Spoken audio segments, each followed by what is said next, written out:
Welcome to A Date with Darkness podcast, where I will be discussing the impact of hurtful and abusive relationships and how to overcome them so that you can move through your pain and get to the kind of healthy relationships you want, need, and deserve. I'm Dr. Natalie Jones. I'm a licensed psychotherapist based in California.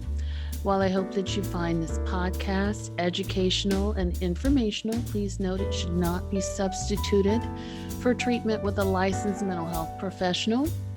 Also, due to the nature of the podcast, some of the information presented on the show can be sensitive to some of my listeners, so please note that listener discretion is advised. Hello and welcome back to today's podcast episode. I'm so happy that you've joined me here today. And of course, as you know, I'd like to get the announcements out of the way. If you have questions, comments, concerns, or suggestions for future podcast episodes, adateWithDarkness@gmail.com to me. If you want to join the Facebook group for, people who are recovering from narcissistic abuse, if you're looking for support and you want to offer support to other folks that are in recovery, A Date with Darkness at Facebook on the Facebook groups is the way to do it. And that link is also in the show notes. I will be offering individual and group coaching by popular demand. So if you are interested in that, please look for that link to sign up and be in the know when those slots open. Again, down in the show notes, it's where you will find that information. And thank you so much for joining the podcast today. So I am going to take a deeper dive into a listener request. A listener suggested that I do an episode on ways to extend help to children of narcissistic parents. And, I decided to do a two-part episode for this, one in which, again, we revisit, ways in which we can get the legal system involved or, outside authority if we need to, because I think that's an important topic to cover, but that's going to be next week's episode. On this week's episode, I wanted to focus on ways that you can focus on extending help to children and the parents as much as you can at the community level. So I think this is an important topic to cover because, back in the day, way back in times, especially in African-American families, the common thought or the common belief was that it takes a community to raise a child. So it wasn't uncommon for, extended family members to be staying in the home with immediate family members. So it wasn't uncommon for, immediate family and then to have grandma, aunt, uncles, or cousins or stuff like that to be staying in the home. Nowadays, it's not so much, especially now during the times of COVID. But again, I can only speak, to what I've seen. So I'm certainly not trying to exclude other cultures. I'm just saying that what the trend has been and what I've noticed in my work. And so in US culture specifically, our society has become definitely more individualistic, meaning that there's single family homes, sometimes there's single parent homes, in which, resources are stretched very thin, and there's not a lot of support in the home. There's not a lot of income in the home, things like that, which could definitely add to the stress factor of what's going on inside the home. And so I thought, let's talk about how we can extend help to children of narcissistic parents at the community level. This is And I want to be clear about this episode, that this episode isn't a one size fits all. It doesn't apply to every situations. Of course, there are some situations in which abuse is more extreme than others. But again, I feel like, I definitely want to cover some basics and how you as a listener, or how you as a family member, or how you as a friend, or how you as a community member, a person that is a part of this family's community, how you can sort of offer and extend help to a family that is suffering, a child that is suffering, a child that is suffering in silence and is very defenseless. Because part of the trouble with growing up in an individualistic society, or being a part of an individualistic society, is just that. People tend to look the other way. People tend to say, that's their business. I don't have anything to do with that, or I don't want to get involved in that. They really need to kind of deal with that on their own. I don't want to bring any trouble my way, and that sort of thing. And so, one of the reasons why I thought of this is because, in my experience, and again, I'm going to say that there are always exceptions to the rule. Um, but in my experience, a lot of times when abuse is happening, or when something inappropriate is happening with children, the more attention that's called to the issue, the more likely that issue is to stop.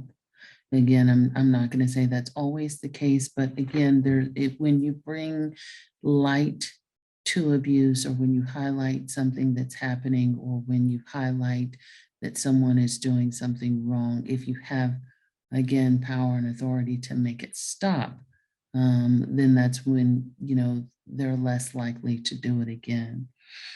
And I'm going to take a deeper dive into this later on in the episode, but again, I want to highlight that if you call attention to it and say that it's wrong, and that abuser is really called out, and you've made it known about their behavior being inappropriate, and you're not leaving a child or a victim in a situation where they can continue to be abused, or you don't let the abuser get away unscathed, like, okay, we see you, but we're going to turn a blind eye. As long as there's attention called to it and action that's followed up with it, it's more likely to stop, especially if there's more than one person involved. Okay, so again, that's not a one size fits all, but again, that's been a commonality in my experience in working with these types of situations. So let's get into it. Let's take a deeper dive into it. You know how I like to do with these things. So again, when you see a child that's kind of in this home environment, that's an abusive home environment, I think the first thing you can do as an observer, as someone who is affiliated with this family, or as someone who knows of this family, is be very observant and be very aware and not be dismissive. Again, in being dismissive is going back to, that's their business, that's not my child, I have no say so, or that is what it is. And I'm just going to pretend like I didn't see anything because that doesn't concern me. But being more present, and part of being present is making yourself known to folks. And it doesn't matter, like, even if you grow up in a community where there's poverty all around, you could still have a sense of community, even in places where there's poverty or other things that go on, that people know of you and that they could be willing to extend help in ways that they can. So I think the first thing to do is making sure that, if you're a neighbor, or if you are someone who just kind of sees the kid out in the community and notices that their parent isn't taking care of them or is being abusive to them, I think maybe just going so far is to introduce yourself, establishing a relationship with the parents and or the child, and just again making it known who you are and what your role is in the community, and making sure that they know that you're open to supporting them. It's very tricky to say, hey, I'm this person and I know that you're doing this when you don't have a relationship with people. People get offended, they shut their doors. And part of, the main part of how abuse works is through, happening behind closed doors and when a child is in isolation and no one gets to see them.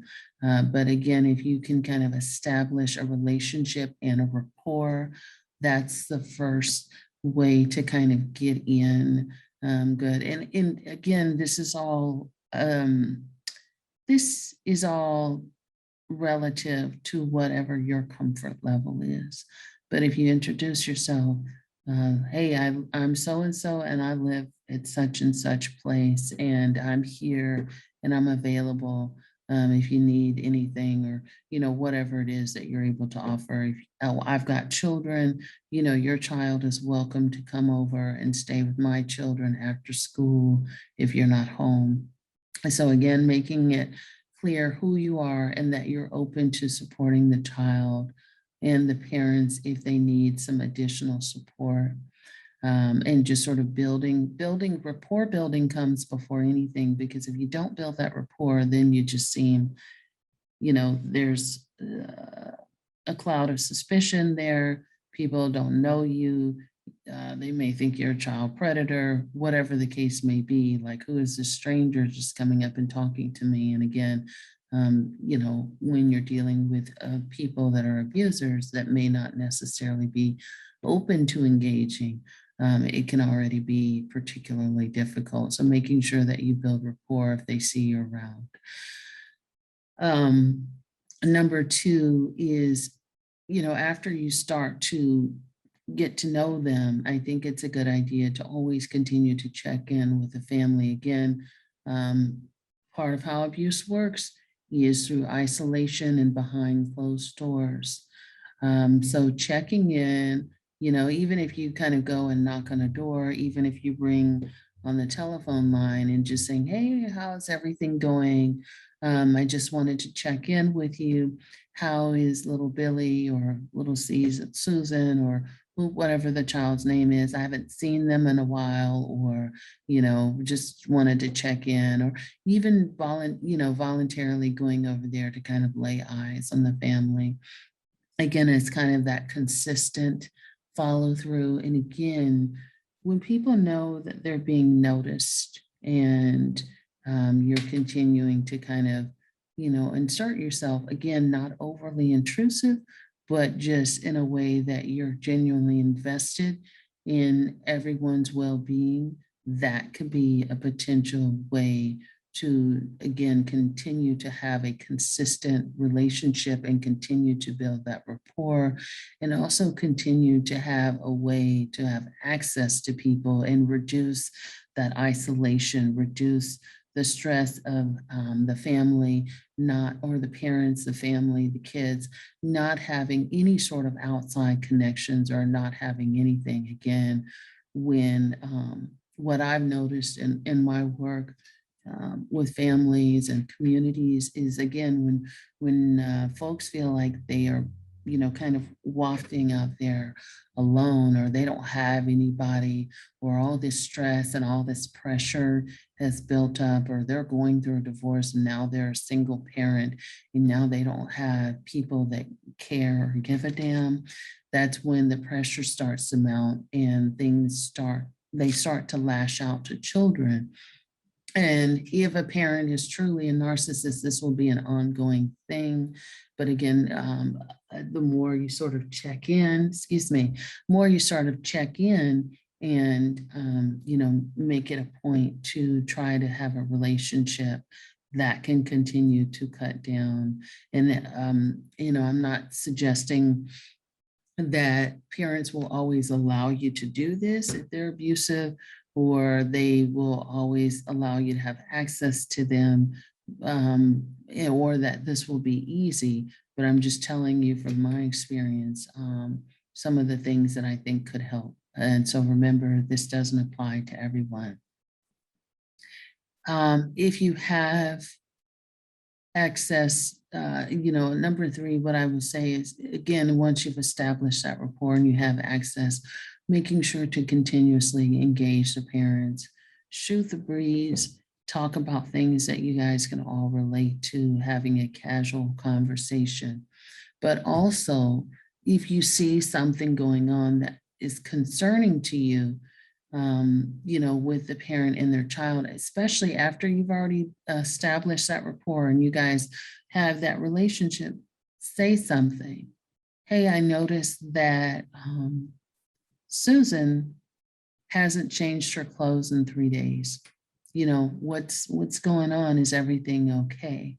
And if you ask it in a way that's non-judgmental, you ask it in a way that's, you don't want to be intrusive, but just like more as a way of like, I'm concerned, how can I help?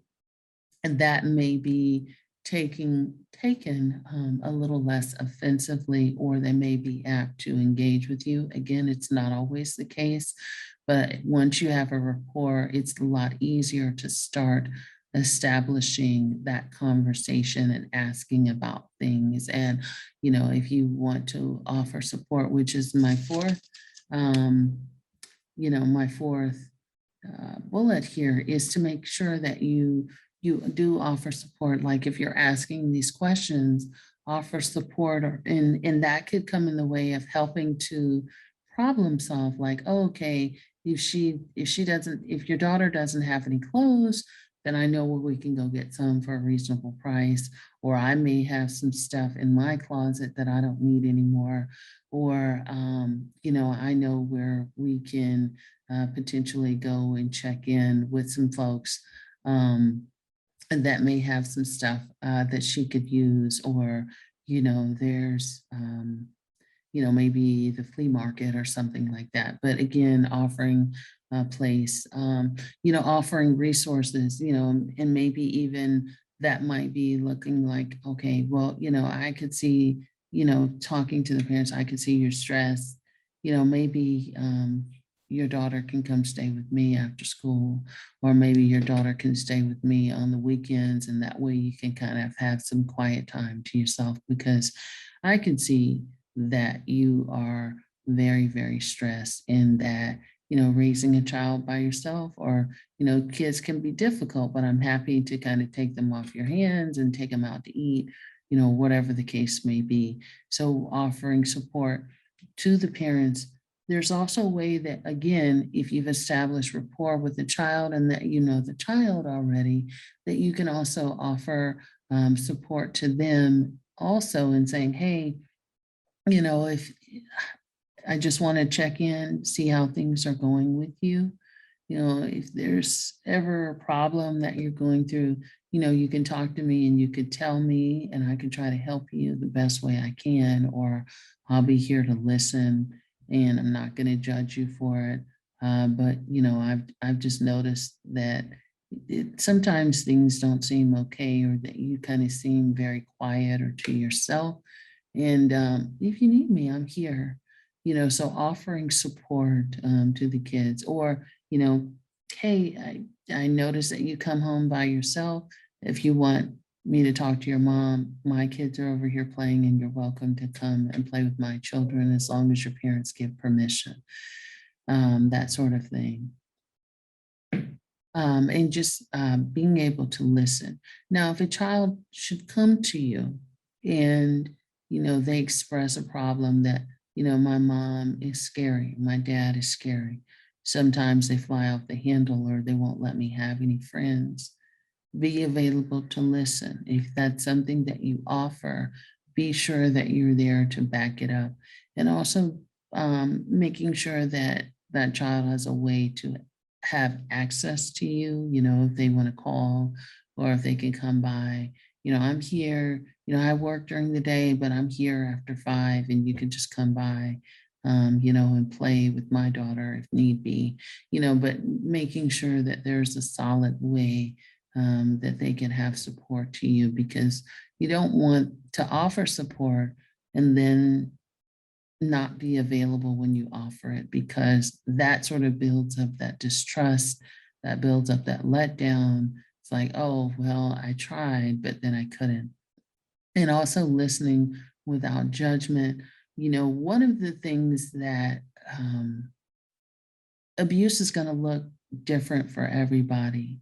There's children that are perfect children, right? They go to school, they do their work, they never complain, they come straight home, they don't make waves, right? And on the outside looking at those children look perfect. They look like they don't have any issues. They never complain. They never do anything that really stands out. They're very strong, silent soldiers, right? And then you have other kids, right, that may be at the opposite extreme, that those children may always be, talking about something. They may always be fussing. They may always be getting into arguments or bullying or being bullied by other kids. And those kids are on the radar. There may be kids that again, may not necessarily make waves or cause trouble, but there may be kids that, they're malodorous, like they haven't taken a shower, or they haven't changed their clothes in a few days, or maybe they look malnourished, like they're not eating, or they look pale, or they look very small for their size, or they're just very, very quiet and withdrawn and very sullen, and they keep to themselves. So recognizing that abuse is going to look different for every child. So every child may not necessarily come to you and ask for help, especially if when they're being oppressed, you don't know what's going on behind those doors. As a neighbor or as a community member, you may be privy to some of the yelling or some of the derogatory language that parents may use towards their children. But the fact of the matter is, you don't live there. And I think anytime when a child is living in an oppressive environment, you want to take care and not judge that situation and say, well, they should have um, asked for help, or they should have said something, or they should have, done something. Children are very sensitive. And the fact of the matter is, it's very hard for a child that has to go back home and live in an abusive situation. Not to mention that even if outside authorities are to get involved, it's very hard to take a child away from their parents. I mean, parents have rights, children have rights. So there's things to consider, and we don't necessarily want to, as a community member, you don't want to call attention to someone by making them feel ashamed. You also don't want to call attention to someone by making their environment a lot more hostile. You don't want to call negative attention by, forcing the parent to make a child feel, isolate the child more, and saying it so that that child never comes out now, that child never has anything. And it's not to say that you would be the direct cause of abuse. However, there are cases where, when people feel threatened, when people feel like you're getting a little too involved or you're being a little too nosy, I don't want you in my business. So, if something's going on, they're going to be very private, or they're going to want to try to hide that more. So that's something to also consider, because there's no easy way to kind of take a look at these things. But, neighbors see things, community members see things. So often offering support, offering encouragement, hey, there's some things going on at church. I would really like to see you guys there. I think you guys can benefit from some things here. And we'd love to see you. We're happy to have you here. and just making it an encouraging environment to the best way as possible, and letting them know that it's supportive, and being able to listen, and helping to alleviate stress as much as possible if you're in fact in a position to do that.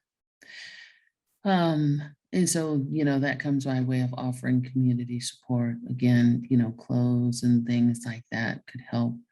And maybe even donations and things like that may be of help if that's going to be of help. But again, these are things that are depend on your comfort level and depending on what's going on, right? Because again, every situation is very different. Um, you know, Number 6, one of the things that I would also suggest, if possible, is that you may be able to encourage the child to, if you don't want to talk to me, perhaps you can talk to your school counselor if they have a school counselor, right? So maybe even offering support that way, and in saying that, there's other people out there that maybe you could talk to that may be able to help you better than I can. So offering other referrals and support services, but also letting them know that they could talk to, their counselor and things like that, that may be another resource that's available. Lastly, this is one that I'll mention as one of the last ways to support children of narcissistic parents.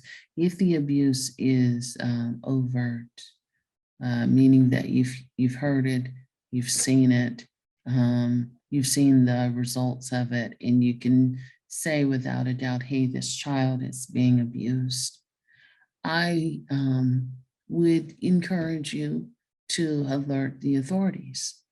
Authorities are going to vary county by county. They could be called Child and Family Support Services, Department of Children and Family Services, um, Department of Social Services, various names depending on your county and your state. And a lot of times what people don't know is that you can make a report online.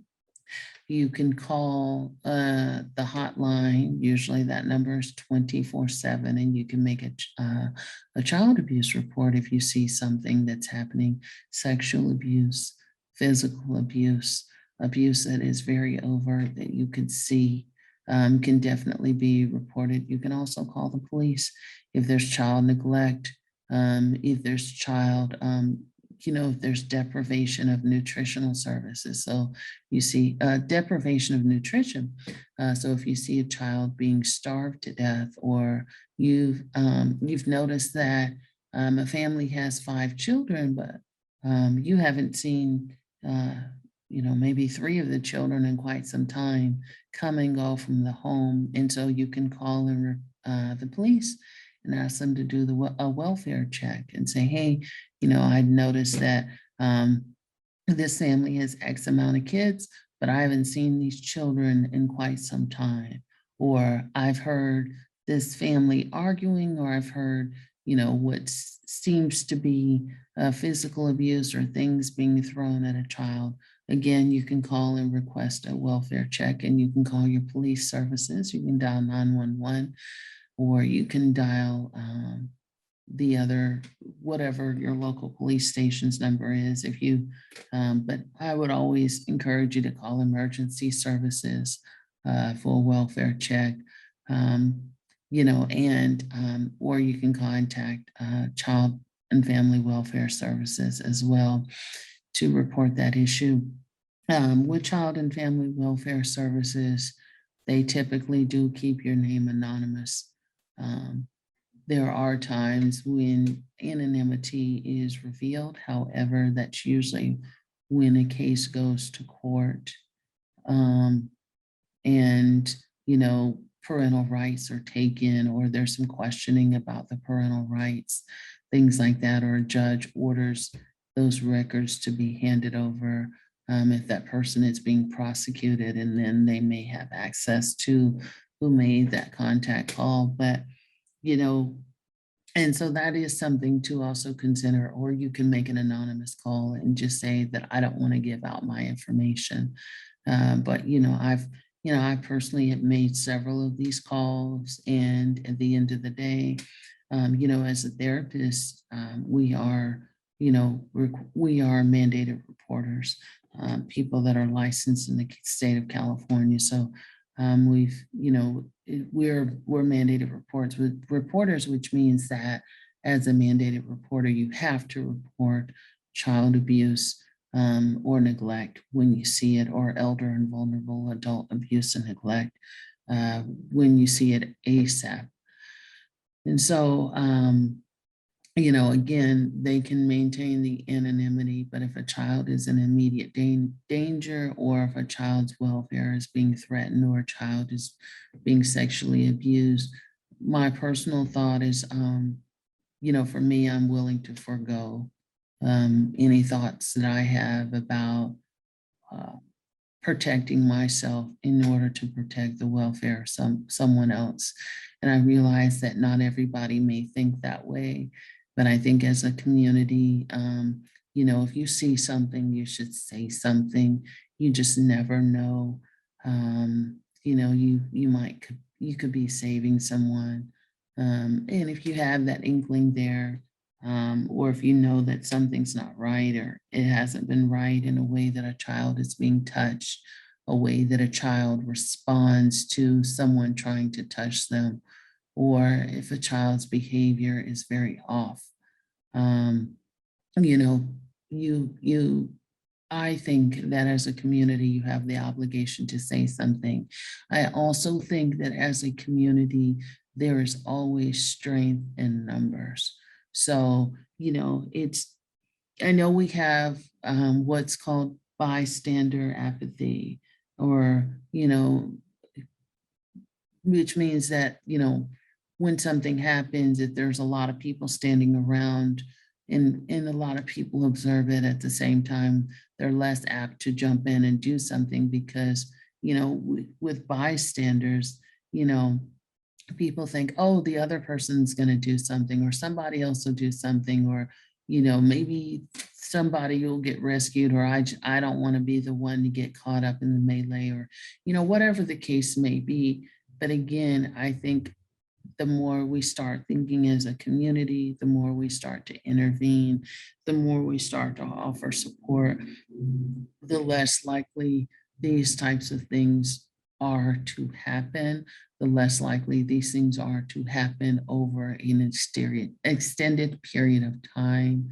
And the less shame there is, the less things are carried away. Because while there's a lot of people, it's interesting, there's a lot of people that often blame child welfare services, or social services, or, police, or other law enforcement agencies that it can intervene when there's cases of child abuse. But I would also go out on a limb to say, if there's more communal interventions, we can cut down on a lot of this stuff. Again, it's not going to always be 100%, but that's just my views on it, is that it does take a village. And the minute that village dissipates, or is no longer there, that's when things are likely to happen. Whenever someone's allowed to sort of retreat, whenever someone's allowed to isolate, or whenever someone's doing something and people know about it and they look the other way, that to me is wrong. And I do think that we have an obligation as a community to step up and protect the welfare of children and adolescents as a whole. All right, so that kind of that concludes what I have to say about that. Again, it's not comprehensive or conclusive to every single case of narcissistic abuse with children, but I do think that it helps when community, extended family, and other people are able to kind of step in and help to care for children, offer support for children, and potentially maybe the parents to a certain degree, but definitely sort of stepping up. And that could be something small, something like, let's why don't you stay over here after 5, or you can kind of stay at my place and be with my daughter, or I have clothes for you, or perhaps you can come over and have dinner with my family, those sort of things, and offer as much as you can, offering support through the church or other services as well. So I hope that this helps, and hope to continue the conversation with you guys next week. Be sure to tune in, as I do have Nicole Stoller Peterson, and she's going to be talking about more of the mandated reporting, which I touched on here. And mandated reporting, we kind of get into that a lot more. And I don't mean to suggest that that's easy, but I do mean to suggest that if that's what you have to do, or that's what needs to be done in order to try to put a stop to something, then there is that as well. So anyway, I hope that this podcast has helped. If you like what you heard, be sure to like it, be sure to share it, be sure to subscribe and follow if you are on iTunes. That way you are the first in to know when a new episode drops, and be sure to tune in for part 2 with Nicole Stoller Peterson for next week. Thank you so much for listening. You guys take care of yourselves, and until next time, be good and be well. Bye-bye.